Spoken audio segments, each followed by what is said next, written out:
નમસ્કાર, પ્રણામ, સ્વાગત છે તમારું એક નવા વિડીયોમાં। મિત્રો, આજનો વિડીયો ખૂબ જ સમજવા અને જીવનમાં ઉતારવા લાયક વિડીયો બનવાનો છે, એટલે તમને વિનંતી છે કે આજના વિડીયોને અંત સુધી ધ્યાનથી સાંભળજો અને પસંદ આવે તો વિડીયોને લાઈક, શેર અને નવા હોય તો ચેનલને સબસ્ક્રાઇબ જરૂરથી કરજો। તો ચાલો શરૂ કરીએ આજની કહાની।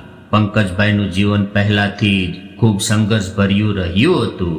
તેઓ બાળપણથી જ ખૂબ સંઘર્ષ કરતા આવ્યા હતા, કેમ કે એ 5 વર્ષના હતા ત્યારે જ એના પિતાજીનું અવસાન થઈ ગયું હતું અને માતાએ મજૂરી કામ કરીને પંકજભાઈને મોટા કર્યા હતા। પંકજભાઈનું બાળપણ ખૂબ જ ગરીબીમાં પસાર થયું હતું, એટલે એ કંઈ ખાસ ભણી શક્યા નહોતા, પરંતુ ખરાબ સમય માણસને દુનિયાદારી શીખવી દે છે। પંકજભાઈ જાજુ ભણ્યા નહોતા, પરંતુ ખૂબ જ કોઠા સૂઝવાળા વ્યક્તિ હતા। પંકજભાઈ યુવાન થયા ત્યાં સુધીમાં તો એ દુનિયાદારીની બધી જ આંટીઘૂંટીમાંથી પસાર થઈ ગયા હતા। શરૂઆતમાં નોકરી કરી અને ત્યારબાદ એણે પોતાનો ધંધો ચાલુ કર્યો અને ધીરે ધીરે પ્રગતિ કરવા લાગ્યા અને સમાજમાં ખુદના દમ પર પોતાનું નામ બનાવ્યું। હવે પંકજભાઈ પૈસે ટકે ખૂબ સુખી થઈ ગયા હતા અને યુવાન થઈ ગયા હતા, એટલે એના વિવાહ કરાવવામાં આવ્યા। વિવાહ બાદ ધીરે ધીરે સમય વીતવા લાગ્યો અને એના ઘરે એક દીકરાને જન્મ થયો। દીકરાનો જન્મ થયો ત્યારે પંકજભાઈ ખૂબ જ ખુશ થયા હતા, એટલે દીકરાના જન્મ બાદ દીકરો 1.5 મહિનાનો થયો ત્યારે એક વૃદ્ધાશ્રમમાં જઈને ત્યાં રહેવાવાળા તમામ વૃદ્ધોને ખૂબ પ્રેમથી ભોજન કરાવ્યું હતું અને ત્યારબાદ દીકરો પંકજભાઈ અને એના પત્ની ખૂબ આનંદથી પોતાનું જીવન જીવી રહ્યા હતા। ધીરે ધીરે દીકરો મોટો થવા લાગ્યો અને હવે એ યુવાન થઈ ગયો હતો, એટલે એના વિવાહ માટે છોકરી શોધવાનું શરૂ થયું। પરંતુ દીકરાને તો એની સાથે કોલેજમાં અભ્યાસ કરી રહેલી એક છોકરી પસંદ હતી, એટલે પંકજભાઈ અને એના પત્નીએ દીકરાની પસંદને પોતાની પસંદ બનાવી લીધી અને દીકરાની પસંદની છોકરી સાથે એની સગાઈ કરાવી અને થોડા સમય બાદ વિવાહનો સમય આવ્યો, એટલે ખૂબ ધામધૂમથી દીકરાના વિવાહ કરાવ્યા અને દીકરાના વિવાહ બાદ આખો પરિવાર ખૂબ જ સુખ શાંતિથી રહેવા લાગ્યો। હવે દીકરાના વિવાહ થયા એને 3 વર્ષ થઈ ગયા હતા ત્યારે અચાનક પંકજભાઈના પત્નીને છાતીમાં દુખાવો થવા લાગ્યો અને એનું અવસાન થઈ ગયું। પત્નીના અવસાન બાદ પંકજભાઈ એકલા પડી ગયા હતા, પરંતુ હવે એના ઘરમાં એક પૌત્ર આવી ગયો હતો, જેનાથી પત્નીના અવસાન બાદ તેઓ પોતાના પૌત્રને રમાડવામાં અને ઘરની જરૂરી ચીજ વસ્તુઓ બજારમાંથી ખરીદી લાવવામાં મદદ કરતા હતા, જેનાથી એનો સમય પસાર થઈ જતો અને દીકરા અને વહુને પણ કામમાં ટેકો રહેતો। ઘરમાં બધા જ લોકો સુખ અને આનંદથી રહેતા હતા, પરંતુ ધીમે ધીમે ઘરમાં કંકાસ થવા લાગ્યો। હવે પંકજભાઈના દીકરાની વહુ રોજ રોજ પંકજભાઈ વિરુદ્ધ એના પતિના કાન ભરવા લાગી અને એનું લાંબા ગાળે પરિણામ એવું આવ્યું કે પત્નીના કહ્યા પ્રમાણે દીકરાએ પંકજભાઈને એવું કહી દીધું કે પિતાજી, હવે તમે આપણા ઘરમાં નીચેના ભાગમાં બનાવેલા પાર્કિંગમાં રહેજો। અને દીકરો કહેવા લાગ્યો કે પિતાજી, આપણા ઘરમાં મારી પત્નીને એકલા જ બધું કામ કરવું પડે છે અને તમે ઉપર હાજર હોય ત્યારે એને કામ કરવામાં તકલીફ પડે છે। ત્યારે પંકજભાઈને એવું લાગ્યું કે હું ક્યાં કઈ કામમાં આડો આવું છું, પરંતુ એ સમયે એ કંઈ બોલ્યા નહીં અને ચૂપચાપ નીચે પાર્કિંગમાં રહેવા આવતા રહ્યા। એ એવું વિચારી રહ્યા હતા કે મારો દીકરો અને વહુ રાજી રહે, એમાં જ હું પણ રાજી છું। એક દિવસ એવું બન્યું કે પંકજભાઈ શાકભાજી લઈને ઉપર વહુને આપવા માટે પગથિયા ચડી રહ્યા હતા, ત્યારે જ વહુ ફોનમાં વાત કરી રહી હતી અને એનો અવાજ દાદર સુધી આવતો હતો। વહુ એની માતાને ફોન કરીને એવું કહેતી હતી કે મમ્મી, તે મને જેવું કહ્યું હતું એવી રીતે મેં મારા સસરાને પાર્કિંગમાં રહેવા માટે કાઢી નાખ્યો। કે મમ્મી, તે મને જેવું કહ્યું હતું એવી રીતે મેં મારા સસરાને પાર્કિંગમાં રહેવા માટે કાઢ્યો છે। અત્યારે તો એને પાર્કિંગમાં કાઢ્યો છે અને હવે 4-5 મહિનામાં એને આ ઘરમાંથી બહાર કાઢીને અત્યારે તો એને પાર્કિંગમાં કાઢ્યો છે અને હવે 4-5 મહિનામાં એને આ ઘરમાંથી બહાર કાઢીને કોઈ વૃદ્ધાશ્રમમાં મોકલી દઈશું. ત્યારબાદ આ આખું ઘર મારું થઈ જશે અને ત્યાર પછી તો અમે લોકો ખૂબ મોજથી રહીશું અને તું પણ અહીંયા રોકાવા માટે આવતી રહેજે એટલે મને પણ સરળતા રહેશે. આવું સાંભળીને પંકજભાઈ તો શાકભાજીની થેલી લઈને નીચે ઉતરી ગયા અને પાર્કિંગમાં બેસીને વિચારવા લાગ્યા કે મારા ઘરમાં બહારના લોકોની દખલગીરીના હિસાબે મને પાર્કિંગમાં રહેવા માટે કાઢવામાં આવ્યો છે. મેં ખૂબ મહેનત મજૂરી કરીને મારો ધંધો શરૂ કર્યો હતો અને એમાંથી બચાવેલા રૂપિયાથી મેં આ ઘર બનાવ્યું હતું અને આ ઘર તો મારી માલિકીનું છે અને મારા નામ પર છે. પરંતુ વહુની માં તો એને કેવા કેવા સપના બતાવીને મારા ઘરને બરબાદ કરવાનો પ્રયાસ કરી રહી છે અને મારો દીકરો પણ એની પત્નીની વાતોમાં આવીને મને પાર્કિંગમાં રહેવા માટે કહી રહ્યો છે. હવે પંકજભાઈ બધું જ સમજી ગયા હતા કે વહુની માતાએ વારંવાર ફોન કરીને એના કાન ભર્યા છે એટલે એના કહેવાથી જ મારા દીકરાએ મને પાર્કિંગમાં રહેવા મજબૂર કર્યો છે.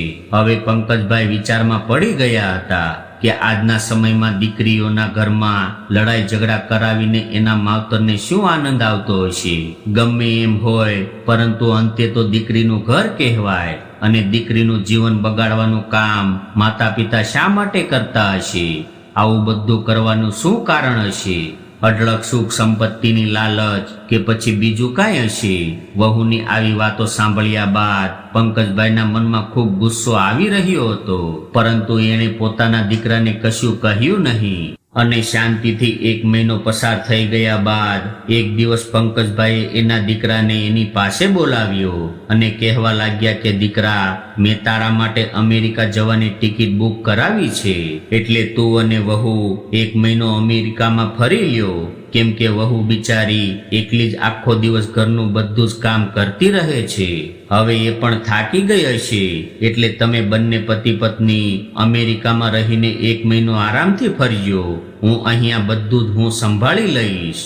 મને ખબર છે કે તમને પણ બહાર ફરવા જવાનું મન થતું હશે એટલે થોડા દિવસ હવાફેર કરતા આવો. પિતાજીની આવી વાત સાંભળીને દીકરો અને વહુ તો ખુશ થઈ ગયા અને એ લોકો અમેરિકા જવાની તૈયારી કરવા લાગ્યા. 3 દિવસ બાદ દીકરો અને વહુ અમેરિકા જવા માટે નીકળી ગયા અને એના ગયા બાદ પાછળથી પંકજભાઈનું મકાન કે જેની હાલની બજારની કિંમત 7.5 કરોડ રૂપિયા હતી, એ મકાન પંકજભાઈએ 6 કરોડમાં વેચી નાખ્યું અને પોતાને રહેવા માટે એક ફ્લેટ ખરીદી લીધો.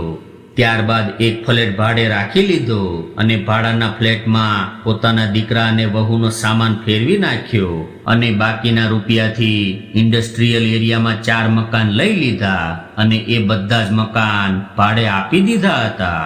હવે આ 4 મકાનમાંથી 3 લાખ રૂપિયા ભાડાની આવક શરૂ થઈ ગઈ હતી. ધીરે ધીરે સમય વીતવા લાગ્યો અને 1 મહિના બાદ દીકરો અને વહુ અમેરિકામાં ફરીને પાછા આવ્યા ત્યારે એણે જોયું કે એના બંગલા પર એક ચોકીદાર બેઠો હતો. આ જોઈને દીકરા અને વહુને નવાઈ લાગી એટલે એ ચોકીદારને પૂછવા લાગ્યા કે તમે કોણ છો? ત્યારે આ ચોકીદારે જણાવ્યું કે આ બંગલો તો વેચાઈ ગયો છે અને હવે આમાં નવા માલિક રહેવા આવી ગયા છે. ચોકીદારની આવી વાત સાંભળીને દીકરો અને વહુ હેરાન રહી ગયા અને ત્યારબાદ દીકરાએ પિતાજીને ફોન લગાડ્યો, પરંતુ પિતાજીનો ફોન બંધ આવતો હતો. ત્યારે એની મૂંઝવણ જોઈને ચોકીદારે એના ફોનમાંથી નંબર લગાવી આપ્યો અને એવું કહ્યું કે એ દાદાએ મને એવું કહીને ગયા છે કે મારો દીકરો અને વહુ અહીંયા આવે ત્યારે મને તમારા ફોનમાંથી ફોન કરીને વાત કરાવજો.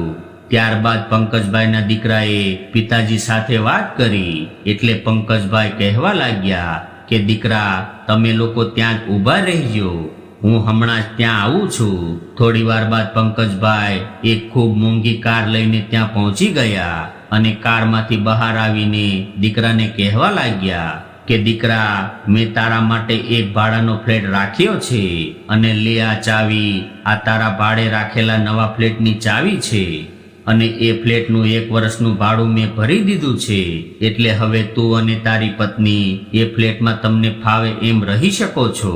અને હા દીકરા, તું તારી પત્નીને પૂછી લેજે કે એણે મને નીચે પાર્કિંગમાં રહેવા માટે કોની સલાહથી મજબૂર કર્યો હતો.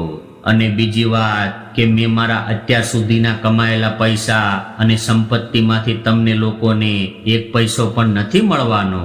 એટલે તમે લોકો મારા પૈસા અને ધન સંપત્તિ તમને વારસામાં મળશે એવી કોઈ પણ પ્રકારની ખોટી આશા રાખતા નહીં. કેમ કે મારા રૂપિયામાંથી મારે કેવી વ્યવસ્થા કરવી જોઈએ એ બધું જ મેં નક્કી કરી નાખ્યું છે. અને હવે હું જાઉં છું. આટલું બોલીને પંકજભાઈ એની કારમાં બેસીને ત્યાંથી નીકળી ગયા. ત્યારે દીકરો અને વહુ પંકજભાઈની કારને ત્યાંથી જતી જોઈ રહ્યા હતા અને એકબીજાના મોઢા સામે જોઈને પસ્તાવો કરવા લાગ્યા. હવે એ સમય આવી ગયો છે કે આવા નાલાયક દીકરા અને વહુઓને ચોખ્ખા શબ્દોમાં કહી દેવું જોઈએ કે અમે તમારા માવતર છીએ, અમે તમને આ દુનિયામાં લાવ્યા છીએ અને અમે તમારી સાથે નથી રહેતા, પરંતુ તમે લોકો અમારી સાથે અને અમારા ઘરમાં રહો છો.